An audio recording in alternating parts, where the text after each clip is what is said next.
I've been there more times than I'd like to admit. You see a $40 4K Blu-ray player on a deal site, you think you're scoring, you plug it in, and the next thing you know you're watching a grainy mess that can't even handle a regular Blu-ray without stutter.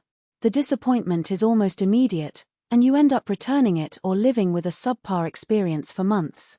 That's why the first thing I ask myself before hitting buy on any home theater component is whether the price reflects real, usable quality or just a marketing hype. Link is in the description if you want to check the product details on Amazon.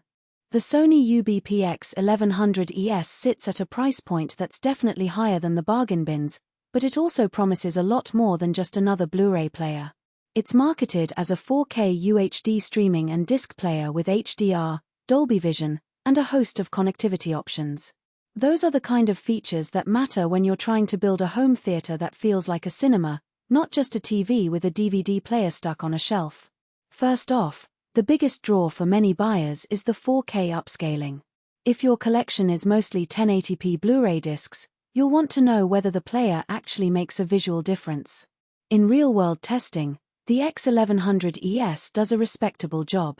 The upscaler pushes the resolution to 60p and adds a bit more crispness, especially noticeable on larger 75-inch screens. It's not magic, you won't get the same level of detail as a native 4K disc, but the picture looks cleaner, with less edge fuzz, and the colors are more saturated when you enable HDR. HDR is where the player tries to separate itself from the cheap alternatives. Sony's implementation supports both HDR10 and Dolby Vision, the latter being a premium format that many streaming services use to deliver richer contrast. If you have a TV that can display Dolby Vision, the difference is subtle but pleasant. Deeper blacks in night scenes and brighter highlights that don't look blown out. I tried a recent Dolby Vision movie on a Samsung QLED, and the player handled the metadata smoothly, resulting in a more immersive image than the same title streamed directly from the TV's built-in app. Connectivity is another practical area where the X1100ES shines. You get HDMI 2.0B, 2 optical audio outputs, and a coaxial digital out, plus Ethernet and Wi-Fi for streaming. The player also has a dedicated USB-C port for external storage, which lets you load high-resolution audio files or back up your disc collection. In a typical setup, I ran the HDMI straight to the AVR, used the optical out for a secondary sound system in the upstairs bedroom, and the Ethernet for stable Netflix playback. The variety of ports means you don't have to juggle adapters or compromise on audio formats.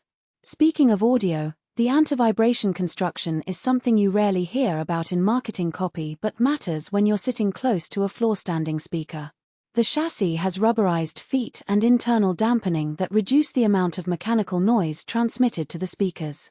In a quiet listening room, the difference is noticeable. The player's motor hum is practically invisible, which lets you hear subtle details in a movie's soundtrack without the distraction of a faint buzz. Now, the practical strengths are clear. Solid 4K upscaling, genuine HDR Dolby Vision support, a wide range of inputs, and quiet operation. The player also lives up to Sony's claim of play almost any disc and file format. I tossed in a mix of standard Blu-ray, Ultra HD Blu-ray, and a few 3D discs, and every single one loaded without a hiccup. The file format support extends to popular audio codecs like FLAC and DSD, which is a pleasant surprise for audiophiles who want lossless playback from a physical disc. On the flip side, there are a few trade-offs that matter when you compare it to a lower-priced streaming stick or a dedicated media server. First, the user interface isn't as slick as a modern smart TV platform. Navigating through the menu with the remote feels a bit clunky, especially when you're trying to jump between apps like Netflix, Disney+, and Spotify. The system does have a smart functionality suite, but it's essentially a thin layer on top of the underlying Android base, and you'll notice occasional lag when switching between services. Second, while the player does support Wi-Fi, its wireless performance can be a little finicky if your router is on the opposite side of a large house. In my tests, a solid Ethernet connection gave the smoothest streaming experience, so you may need to run a cable if you want consistently buffer-free 4K streams. For people who want a completely wireless setup, this could be a small inconvenience. Another nuance is the lack of a built-in 4K Blu-ray disc drive that can read the newest Ultra HD discs with higher bit rates. The player does support Ultra HD Blu-ray, but it isn't the fastest in terms of loading times. You'll notice a few extra seconds compared to premium tier players from competing brands. If you watch a lot of newly released Ultra